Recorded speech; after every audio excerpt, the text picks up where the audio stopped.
You smile. You work. You pretend everything is fine. But late at night, when the noise is gone, something else appears. That quiet ache. That hollow space inside your chest. A feeling you can't quite name, but it never fully leaves. Most people call it sadness. Some say it's anxiety. Others think it's just burnout. But what if it's something deeper than all of that? Leo Tolstoy, the man behind War and Peace, once faced this same emptiness. He had fame, wealth, a loving family. And yet, he stood on the edge of suicide, because none of it made sense anymore. But what he discovered at his lowest point didn't just save his life. It revealed a truth most people spend their whole lives avoiding. In this video, we're going to explore what Tolstoy uncovered, and why your emptiness may not be a curse, but the start of something sacred. Want to know why you feel this way? Stay with me. Let's go deeper. If content like this speaks to your inner world, if you've ever felt like no one else understands what you're going through, consider subscribing. We explore these deeper questions every week. And if this video resonates with you, a like helps it reach someone else who needs to hear it too. Part 1: The Silent Crisis Within, Recognizing the Modern Emptiness. You can scroll through 1,000 perfect lives in under a minute. Smiling faces, exotic places, carefully curated happiness. And yet, you feel more disconnected than ever. There's this strange contradiction: the more we're surrounded by people, content, and noise, the lonelier we become. No one talks about this emptiness openly. Because it's not depression, not exactly.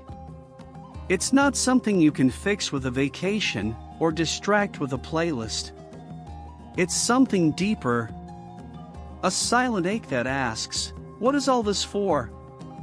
And that question lingers. It doesn't scream. It waits. In the middle of celebrations.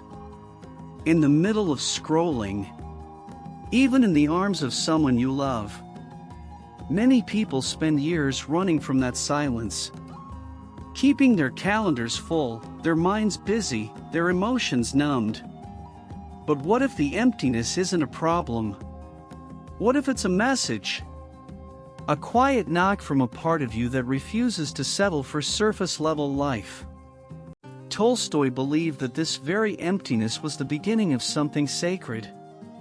Not an enemy, but a signal.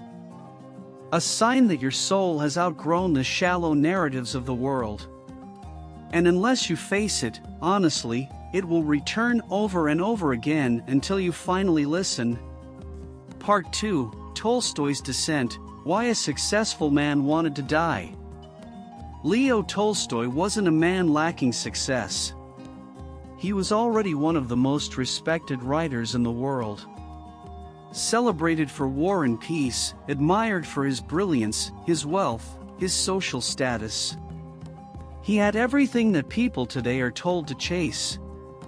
And yet, in the middle of all that, he wanted to end his life. He wrote in his journal that life felt like a cruel joke. That no amount of applause could silence the gnawing emptiness inside. He described it as standing on the edge of a cliff with nothing to hold on to.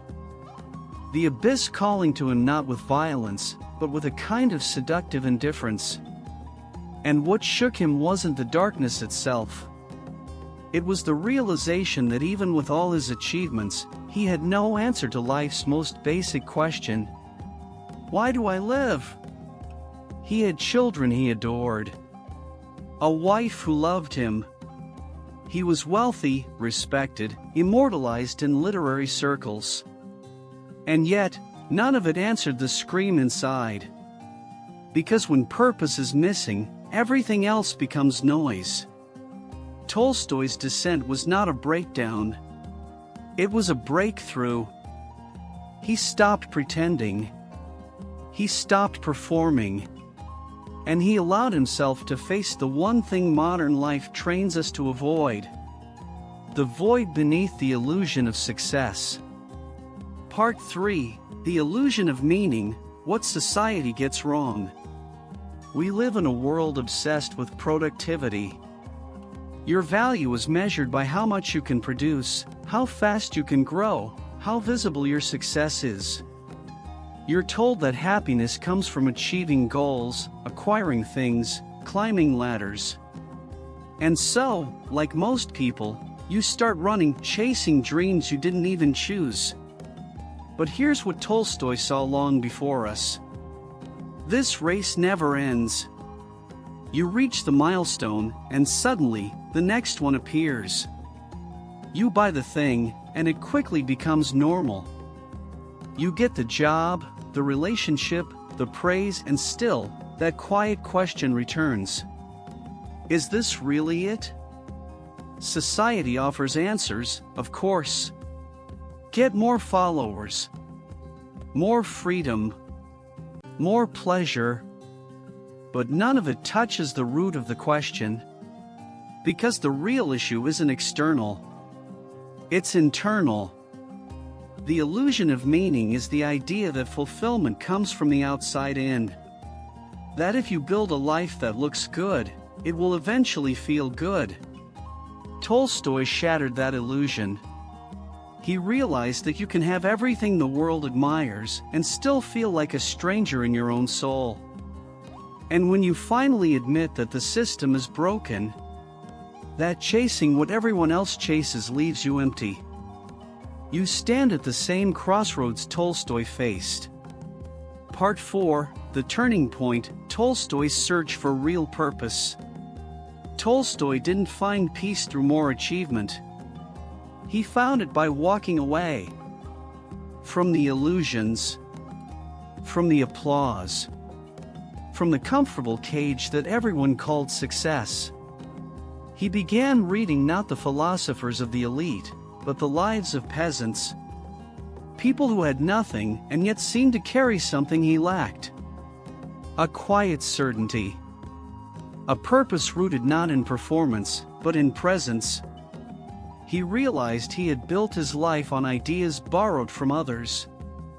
Ideas about what matters, what makes life meaningful, what gives a man dignity. And slowly, painfully, he let those borrowed beliefs die. What replaced them wasn't a new theory, but a deeper awareness. That life isn't about conquering the world. It's about learning to live with integrity. To align your actions with your soul, not with social expectations. Tolstoy's turning point wasn't dramatic. There was no miracle, no grand awakening. Just a quiet shift. From looking out there, to looking in here. And it was that shift that saved him and can begin to save you. Part 5: The Core Insight, Why You Feel Empty, according to Tolstoy. Tolstoy came to a painful but liberating realization. You feel empty because the life you're living isn't truly yours. The values you chase, the definitions of success you inherited, the version of yourself you present to the world, they've all been shaped by someone else's idea of what life is supposed to be. He called it a form of spiritual fraud. Living outwardly well, while inwardly hollow. And that hollowness? It isn't a flaw. It's a signal, a sacred discomfort sent by your soul, urging you to return to what's real. According to Tolstoy, the moment you begin to question the meaning of your life is not a breakdown, but a breakthrough. It means you've reached the end of what the world can offer. And now, you're being called inward. You feel empty not because something is missing externally, but because something internal has been buried, ignored, or forgotten. Your truth. Your connection to something deeper than image or achievement. Your alignment with a life that actually reflects who you are. The world will tell you to numb that feeling, to silence it with distraction. But Tolstoy invites you to listen to it instead. Because your emptiness is not your enemy. It's your invitation. Part 6. Healing begins here. What to do with this awareness? Now that you see the emptiness for what it truly is, what do you do with it? Tolstoy didn't give a 5-step plan. He didn't believe in simple solutions for deep wounds. But he did offer a way of being. A return to inner honesty. Start by questioning the roles you're playing. Ask yourself, who am I trying to impress? Whose approval am I still chasing? What part of me have I silenced just to belong? Then, begin removing what feels false. Not all at once. Not dramatically. But gently. Truthfully. Step by step. Replace noise with stillness. Replace performance with presence. Replace imitation with intention. Tolstoy found peace not by changing the world, but by changing how he moved through it. By choosing to live a life of truth even if the truth was simple, quiet, and unseen. And maybe that's your path too. You don't need to fill the emptiness. You need to understand it. To walk with it. To let it guide you. Not to the life others expect from you, but to the life your soul has been waiting for. Let the emptiness speak. If you've made it this far, there's a part of you that's no longer satisfied with surface answers. You're not here for noise. You're here for truth. And that, in itself, means you're already on the path Tolstoy walked. So don't rush to fill the emptiness. Let it speak. Let it show you what no one else could. Because sometimes, the greatest turning points in life don't begin with clarity. They begin with a question you're finally ready to face. If this message meant something to you, I invite you to subscribe. We go deep every week, no fluff, no noise, just real reflections that meet you where you are. And if this video helped you, please like it not just for the algorithm, but to help someone else who might be silently searching for meaning too. And if you're ready to go further, click on the next video. Your journey has just begun. Part 7. When Death Becomes a Teacher, Tolstoy's final revelation. Most people avoid thinking about death. They treat it like a distant concept, something tragic, something to fear. But Tolstoy did the opposite. He let death walk beside him. He listened to what it had to say. And in that silence, he heard something most people never hear. Truth. Death stripped away all illusions. It didn't care about his books. It didn't care about fame, wealth, or titles. Death only asked one thing. Did you live your truth? For Tolstoy, that question changed everything.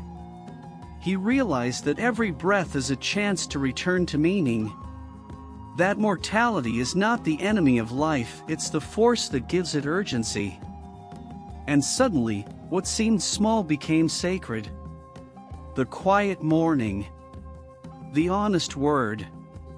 The act of kindness no one sees. Death taught him what no teacher or philosopher could. That a meaningful life is not measured in impact, but in integrity. And maybe that's what your emptiness is really trying to tell you. That time is precious. That your life is yours. And that the only tragedy is to leave this world without ever having truly shown up in it. Part 8. Living with Meaning, the daily choice that changes everything. So what now? You've seen the illusion. You've felt the ache. You've heard the voice inside that wants something real. What do you do with all of this? Tolstoy's answer wasn't grand. It was simple. Live a life aligned with your soul, moment by moment. You don't have to renounce the world. You don't have to become a monk or a writer. But you do have to choose. Each day, each action, each word. Will it come from truth or from fear? You already know the feeling of living out of alignment. It's heavy, tiring, hollow. But when you act from truth, even in the smallest way, something changes. You feel lighter, more whole, more alive. The emptiness fades, not because it disappeared, but because you stopped running from it and started listening to it. And in that listening, you begin to live. Your journey has just begun. If you've made it this far, you already know. This was never just about Tolstoy. It was about you. Your questions, your silence, your hunger for something real. So don't stop here. Keep asking. Keep going inward. Because the path to meaning doesn't end with a single realization. It deepens with every honest choice you make. If this message stayed with you, I invite you to subscribe. We explore these deeper truths every week, not to give you answers, but to help you ask better questions. And if this video meant something to you, leave a like. Not for numbers, but to help it reach someone else who may be quietly searching too. And if you want to keep going right now, there's another video waiting for you. Just click the one on your screen. Your journey is far from over. If this message stayed with you, consider subscribing. We explore these deeper truths every week, not to give you answers, but to help you ask better questions. And if this video meant something to you, please leave a like. Not for the numbers, but because it helps someone else who may be quietly searching too. Leave a comment if you've felt this emptiness before. Tell me what this journey means to you, I'd love to hear it. And if you want to keep going right now, click the video on your screen. You're not alone in this. You never were. Your journey is far from over.